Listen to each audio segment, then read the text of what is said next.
नमस्कार। म यहाँहरूलाई मेरो कथा संग्रह पगाबाट अर्को कथा सुनाउन गइरहेको छु। कथाको शीर्षक छ हलेसीको मेला। सद्वे छरिसक्ने बित्तिकै हाम्रो टोली हलेसीबाट उँधो लाग्यो। म पनि सुनकोशी भेट्न ओह्रालो लाग्दैछु। किनारै किनार झर्दैछु। सुनकोशी सनातन बगिरहेको छ। बगरमा उष्णता छ। उष्णताभित्र पनि सुनकोशीको पानी चिसो छ। यो कस्तो स्थिरता होला, वा यो कस्तो संयोग होला। सुनकोशी एकनासले बगिरहेछ। ऊ जे भेट्छ बगाइदिन्छ। बग्नु उसको नियति हो र बिना पक्षपात बगाइदिन्छ। उसको इच्छा वा बाध्यता केही हुँदैन।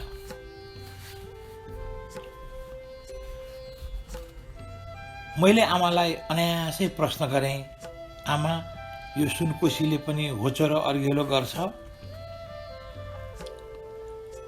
यद्यपि त्यो प्रश्नको आमाले दिने उत्तर मलाई थाहा थियो।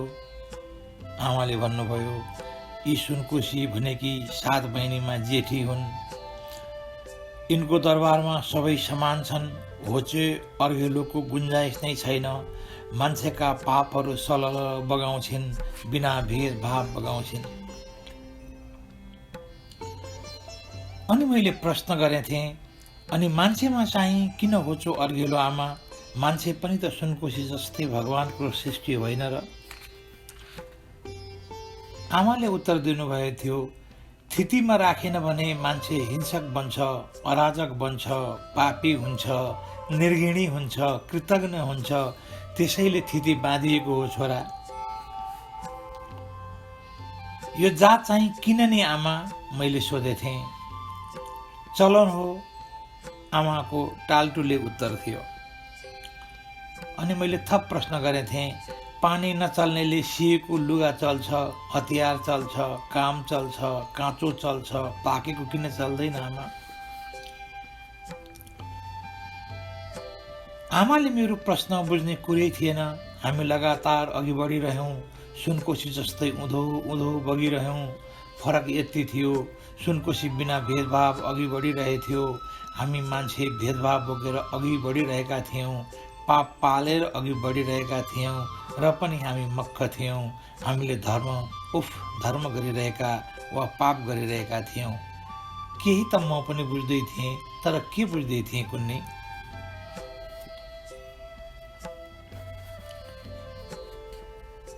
मलाई घङ्गुरको लौरोले साथ दिइरहेको थियो। सुनकोशीको राईघाटबाट टुप्पोसम्मको उकालो चढ्नु थियो। टुप्पोमा छ भन्थे हलेसी माथे थान। मेरो फोक्सो आरनको खलाती जस्तै हल्लिरहेको थियो। खुड्किलै पछि जीवनजल खाँदै म उकालोमा थिएँ। सबै आफन्त अघि अघि थिए। मलाई सबैले छोडेका थिए। तर यो लौरो, आखिर लौरो जतिको इमान्दार त संसारमै कोही हुन्न होला। माथि उक्लँदा हलेसी मेला फस्टाएको थियो। सेल पाकिरहेका थिए। मधेसबाट पनि खिर्ची मिर्ची सामान लिएर देशी आएका थिए। पहाडबाट राडी पाखी बिक्रीमा थिए। दिउँसैदेखि जाँड र रक्सीका पसलहरूमा मान्छेहरू मातिरहेका थिए। मान्छेहरू भजन गाइरहेका थिए। दोहोरी खेलिरहेका थिए। बालन खेल्दै थिए। सङ्गिनी खेल्दै थिए। रक्सीले मातेका पनि थिए। तातेका पनि थिए। रौसेका पनि थिए। राति पनि सेल पाकिरहेको थियो। टर्च लाइटको प्रकाशमा मान्छे यताउता गरिरहेका थिए। हामी जोड थाकेका थियौँ। बासको व्यवस्था गर्नु थियो। हलेसी मेला व्यवस्थापन समितिले केही सेउलाले पातलो छाएको अगाडिपट्टि वाङ्ग भएको लामो लमतन्न परेको कटेरोको व्यवस्था गरेको थियो। त्यो पनि बेलैमा आफ्नो ओढ्ने ओछ्याउनेले ठाउँ नरोके नपाउने सम्भावना थियो, किनकि मान्छेहरू कुँडुलो परेर आएका थिए। हामी त्यही स्याउले कोटेटाभित्र पस्यौँ र घरबाटै ल्याएको चिउरा कुरानी मुक्याउन थाल्यौँ। मङ्सिरको महिना थियो। शीतले लफक्कै भिजेको थियो। बाहिर चिसो थियो। स्याउलाको कटेरोभित्र मान्छे लहरै खाँदिएर सुतेका थिए। हामी पनि सुत्यौँ। म कटेराको पुछारमा परेको थिएँ। रात परेको थियो। छिप्पिन थालेको थियो। पर हुच्चिल कराएको सुनिन्थ्यो।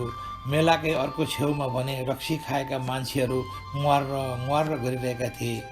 अलि निकै पर दोहोरी खेलेको आवाज पनि सुनिन्थ्यो। अलि पर बालिएको आगोको धमिलो प्रकाश कटेरोमा पनि घरिघरि देखिन्थ्यो। बाँकी शान्त थियो मेला। मेरा आँखा लोलाइसकेका थिए। कसैले मलाई भन्दै गरेको सुने, दाजी आजको रात यतै कटाउनु पर्यो, अलि पर सर्नु न। अँध्यारो रातमा मैले उनीहरूलाई चिनिन, हेरिन, बरु अलिकति पर सरेर आफ्नो कामले आफूलाई बेरेँ। रात सायद निकै गइसकेको हुँदो हो। मलाई कसैले खुट्टा बोकाइरहेको थियो। मेरो काम्लोभित्र कोही गुटुमुटु थियो। यसो हेरेँ, निष्पट्ट अँध्यारोमा केही देखिन। यसो छाम्दा छाम्दै जब उसका स्तनमा मेरो हात पुग्यो अनि मैले बुझेँ कि ऊ आइमाई हो। अब मलाई उसले बोकाएका खुट्टा पनि भारी भएको थिएन। मैले उसको पैताला छामेँ, पटपटी फुटेका थिए। मैले सुस्तरी उसलाई छाम्न थालेँ, चलाउन थालेँ, समाउन थालेँ। सुस्तरी उसले कुनै विरोध गरिन। मैले उसको गुन्युमाथि सारेँ, सुस्तरी उसले कुनै विरोध गरिन। सायद ऊ निदाएकी थिई वा ऊ निदाएको बहानामा अलमस्त टाँसेकी थिए। म उसमाथि चलमलाउन थालेँ। म परतिर सुतेको साइलो घरती मलाई निन्द्रामा नै भन्न थाल्यो, न चलमलाउनु न मालिक साहेब, चिसो छिर्छ। मैले एकछिन चाल मारेँ। साइलो घरती घुर्न थाल्यो। म फेरि उसमाथि चलमलाउन थालेँ। उसले मलाई च्याप्प समाई। मैले बुझेँ अब ऊ पग्लिसकेकी छे। हरियो बत्ती बलिसकेको छ। उसको मुख वास्स गनाइरहेको थियो। वास्ता गरिन। रोकिँदै सुस्तरी फेरि रोकिँदै उसमाथि विजय प्राप्त गरेँ र पूर्ण स्खलन भएँ। सायद ऊ त्यो चिसो रातमा पनि तातिएकी थिए। उसलाई न्यानो भएको थियो। म तातिएको थिएँ। मलाई न्यानो भएको थियो। ऊ अर्कोतर्फ फर्की, म अर्कोपट्टि फर्केँ। हाम्रा ढाड जोडिएका थिए। अझै उसले मेरो काउलो नै ओढेकी थिए। उसलाई अझै ओढाइदिएँ।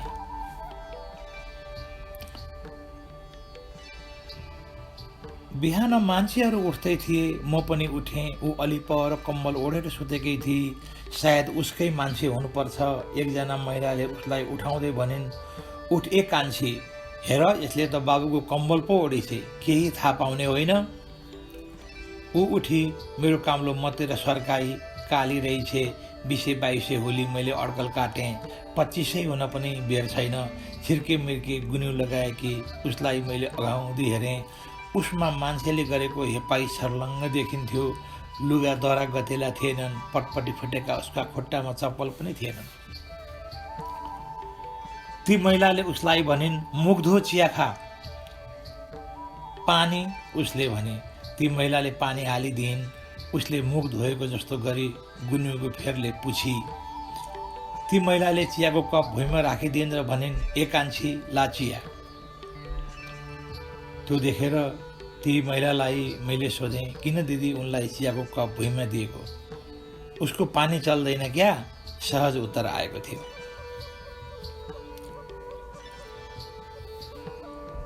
हामी महादेवको दर्शन गर्न हिँड्न थाल्यौँ। मैले उससँग नजानिदो पाराले ढेस्किन खोजेँ। मेरी आमाले हतार हतार भन्नुभयो, पानी नचल्ने रहेछ, नछोइकन हिँड है। मेरी आमाले उतिर फर्किएर भन्नुभयो, सानो जात भएपछि अलिक पर बस्नु पर्दैन? मैले उसलाई बितेको रात सम्झेर हेरेँ। ऊ पहेँला दाँत देखाएर हाँस्दै थिए। ऊ पटक्कै राम्रै थिइन। गरिबीले पिल्सिएकी थिए। सामाजिक पीडाले पोलिएकी थिए। बैंसमै चाउरी पर्न थालेकी थिए। उसमा पनि इच्छा हुँदो हो, उमङ्ग हुँदो हो। ऊ पनि मान्छे हो, केही त बुझ्दी हो। तर उसको कुरो कसले सुन्छ होला र? उसको उच्छ्वासको के मूल्य होला र? म यस्तै सोच्दै थिएँ। ऊ रातकी रानी भएकी थिए। उसँग म तृप्त भएको थिएँ। मैले उसलाई फेरि हेरेँ। मलाई लागिरह्यो उसलाई राम्रो लुगा लगाइदिए कस्तै हुन्थी कुन्नी। उसलाई यो संसार चिनाइदिन पाए कस्तै हुन्थी कुन्नी। फेरि हेरेँ, ऊ मलाई राम्री लागि। ऊ निकै राम्री र मेरो मनमा एउटा मौन विद्रोह जन्मियो। ऊ किन सानो जात? आमाले भन्नुभयो, के लाटाले पापा हेरे चाहिँ हेरेको, हिँड छिटो छिटो। साइलो घरती भने आफ्नै तालमा भन्दै थियो, मालिक साहबको निन्द्रामा धेरै चलमलाउने बानी रहेछ, नकरा मैले अघि बढ्दै भने।